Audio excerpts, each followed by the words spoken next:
नमस्कार साथियों, कैसे हैं आप सभी। उम्मीद करते हैं कि आप स्वस्थ होंगे और अपने जीवन में सारी समृद्धियों को ले चलते हुए, सारी समृद्धियों को पाते हुए आगे बढ़ रहे होंगे और अपने मानसिक और शारीरिक चेतना पे खरा उतर रहे होंगे। आज हम बात करेंगे कि विजातीय प्रवृत्ति और सजातीय प्रवृत्तियां कौन कौन सी होती हैं और वो कैसे डेवलप होती हैं और उनका जो आ, समाज पे प्रभाव है या आप पे जो प्रभाव है कैसे पड़ता है और उसको कैसे हम कम कर सकते हैं या किसको बढ़ाना है। इन सब पे हम विस्तार पूर्वक बात करेंगे और समझने की कोशिश करेंगे कि क्या है ये। पहले हम समझते हैं कि विजातीय प्रवृत्तियां क्या है। विजातीय प्रवृत्तियां वही जो काम, क्रोध, मद, लोभ जो मन से जुड़ी हुई हैं। और सजातीय प्रवृत्तियां कौन सी हैं? जो उन सबके बिल्कुल उल्टा, जैसे कि करुणा, दान, दया, मृदुता, ये सारे सजातीय प्रवृत्तियां हैं जो चेतना से जुड़ी हुई हैं। अब हमारे साथ होता क्या है कि जब हम सत्य के मार्ग पे चलते हैं, सद्मार्ग के रास्ते पे चलते हैं, तो जो हमारी चुनौतियां होती हैं वो और बढ़ जाती है। क्यों बढ़ जाती हैं?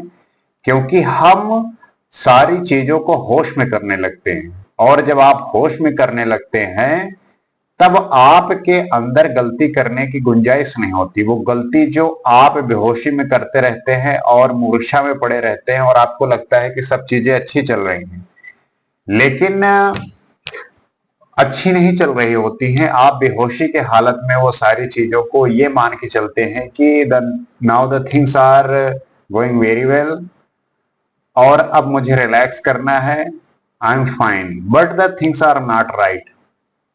आपको अपडेट करना पड़ेगा, आपको अपने स्वभाव में, अपने व्यक्तित्व में उसका नया स्वरूप में उसको परिवर्तित करना होगा। क्योंकि आपकी जो कामनाएं हैं और आपके जो डिजायर हैं वो किसी भी चीज को लेके इतने ज्यादा प्रगाढ़ हैं, इतने ज्यादा बड़े हैं कि उसके आगे आपकी जो सजाती प्रवृत्तियां हैं वो छोटी पड़ जाती हैं। और इस वजह से जो विजाती प्रवृत्तियों के गुण हैं वो हावी हो जाते हैं और फिर आप काम, क्रोध, मद, लोभ से भरे होते हैं।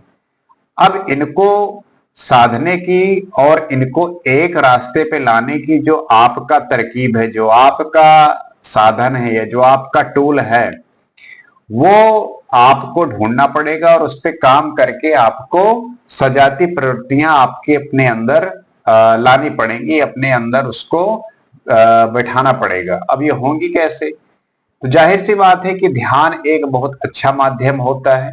आप ध्यान के माध्यम से और ध्यान की प्रक्रिया से इस अवस्था में प्राप्त हो सकते हैं। आप विजाती प्रवृत्तियों से सजाती प्रवृत्तियों में आ सकते हैं।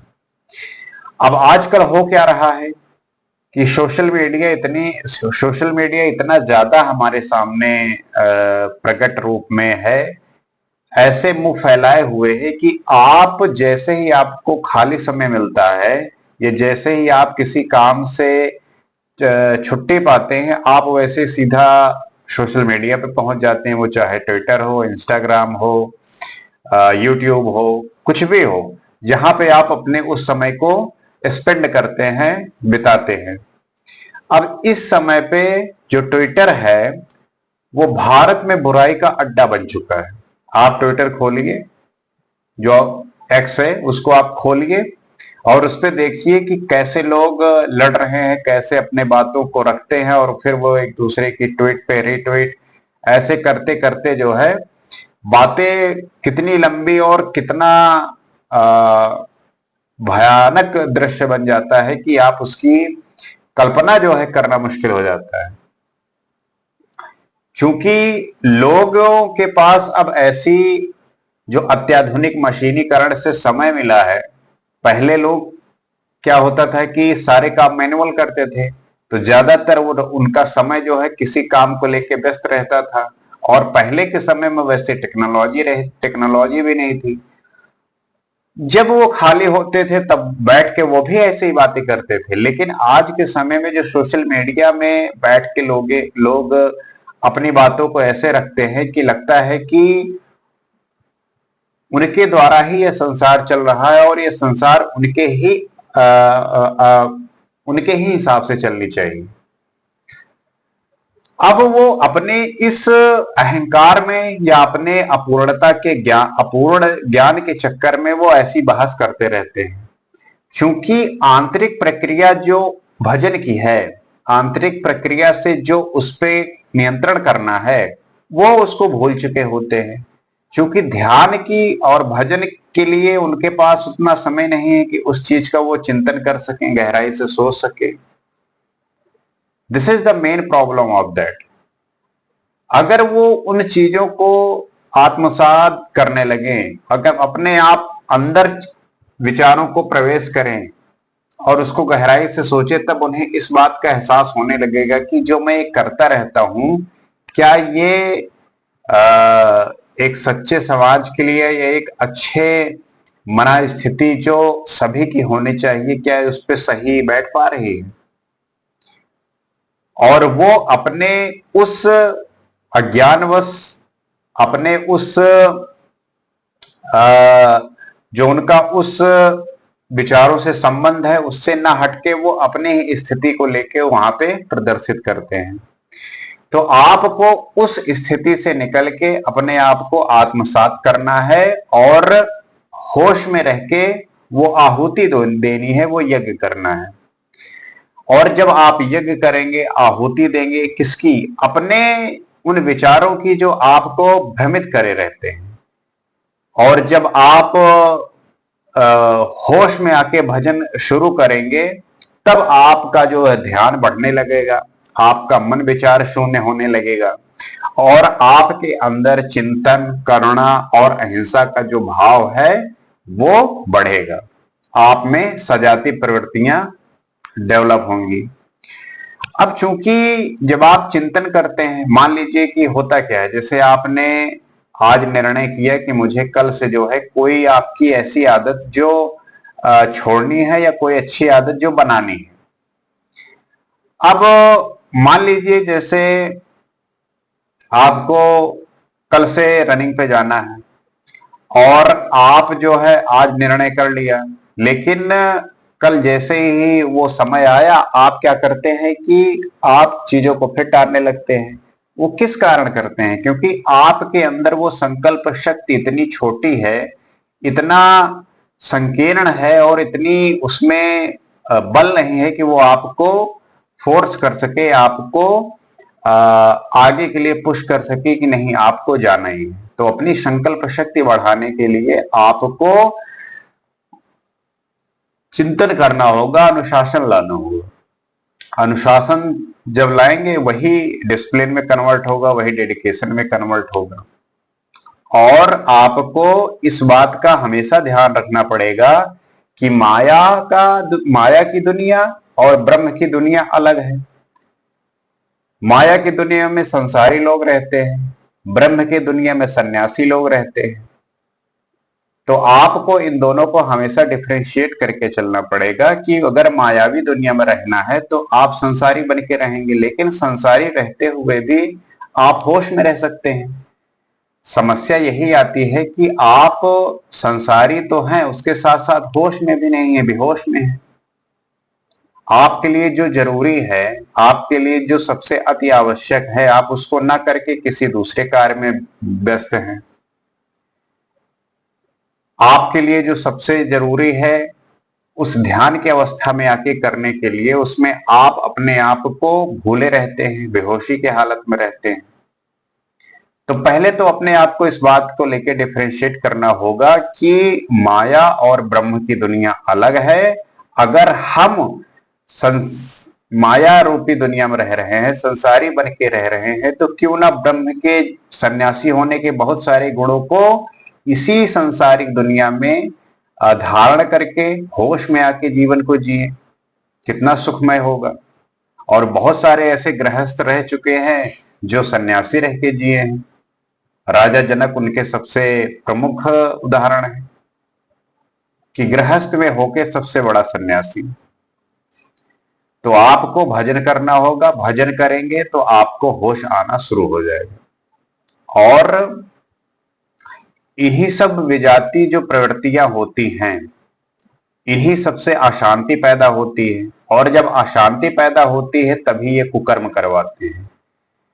कुकर्म वही जो समाज के लिए, आपके लिए, किसी व्यक्ति के लिए, दूसरे के लिए वो काम ही नहीं हो सकता, मतलब कि वो काम हो ही नहीं सकता, लेकिन आप कर जाते हैं। क्यों? क्योंकि आप अशांत हैं, आपके अंदर वो अशांति का प्रादुर्भाव बहुत ज्यादा है। और इस रास्ते में, इस अशांति को मिटाने में ज्ञान का सबसे महत्वपूर्ण योगदान है, क्योंकि ज्ञान ही सबसे बड़ी शक्ति है, यही आपके इस अंधकार को मिटाएगी। ज्ञान ही आपको अंधकार से निकालेगी, ज्ञान ही आपको प्रकाश के मार्ग में बैठाएगी, प्रकाश के रास्ते में ले जाएगी। क्योंकि आज का समय जो है वो बड़ा ही डामाडोल टाइप का है कि आप अपने मन को कितना भी नियंत्रण में करें वो नहीं हो सकता, क्योंकि माया को जो चरम है उस लेवल पे। आज से 50 साल पहले माया का वो स्तर नहीं था कि लोग छोटे छोटे बातों पे डिस्ट्रैक्ट हो। उनका जो मेंटली जो स्टेटस था, या मेंटली जो शांत होते थे, उसका प्रमुख कारण ये था कि माया का इतना विस्तार नहीं था। वो अपनी बातों को लेके, अपने काम को लेके, वो निरंतरता, वो संकल्प शक्ति, वो आत्मनिर्भरता, वो निष्ठा होना, अपने बात पे अडिग रहना, होश में रहना, वो सारी बातें विद्यमान रहती थी। परंतु आज के समय में इतना ज्यादा डिस्ट्रैक्शन है कि आप अपने आप को संभालना बहुत मुश्किल हो गया है, क्योंकि माया इतनी बली हो गई है कि मन हमेशा बाहर ही भाग रहा है।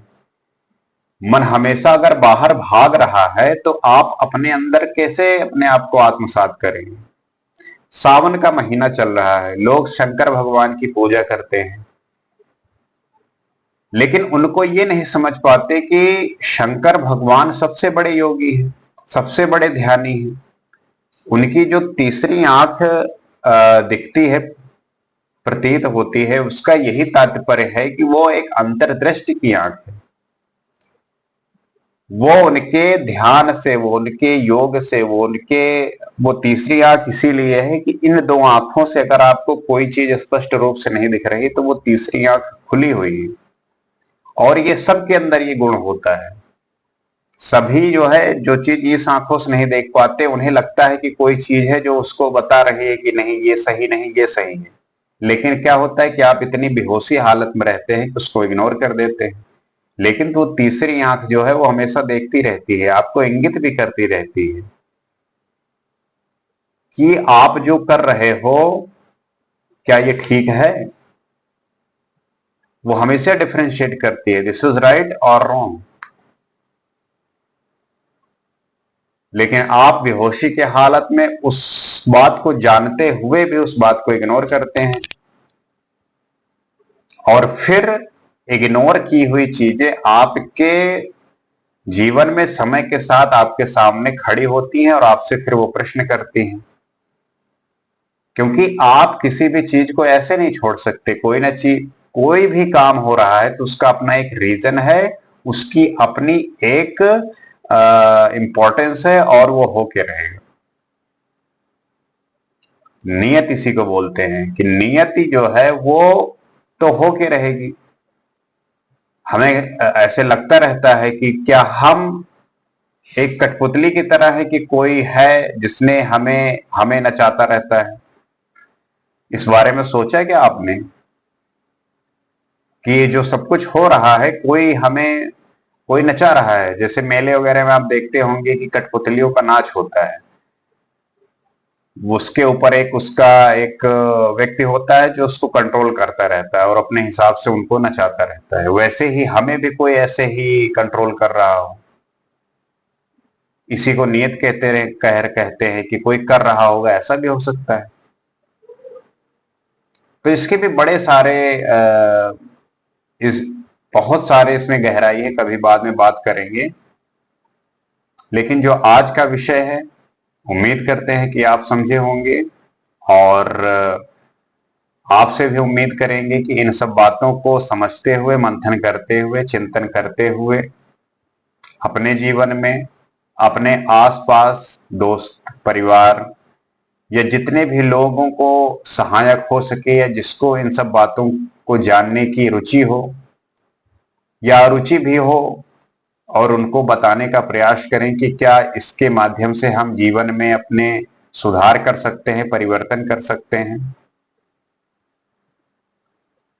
क्योंकि हमारे और आपके ही प्रयास से इस समाज की जो वाद विवाद है, चर्चा है, जीवन की गहराई को समझते हुए एक जीवन में ठहराव, एक शांति के रास्ते में आगे बढ़ते हुए जीवन को सत्य और एक बहुत ऑर्गेनाइज तरीके से आगे बढ़ाना है और इसको अच्छा बनाना है। तो उम्मीद करते हैं कि मैंने आपके समय को और आपके बहुमूल्य जो समय है उसका आदर करते हुए आपको जो मैंने ये हमारी जो चर्चा हुई है इस पे हम खरे उतरे होंगे, और ऐसे ही विषय को लेके, ऐसे ही बातों को लेके हम आपके सामने प्रस्तुत होते रहेंगे। आज के लिए बस इतना ही। नमस्कार।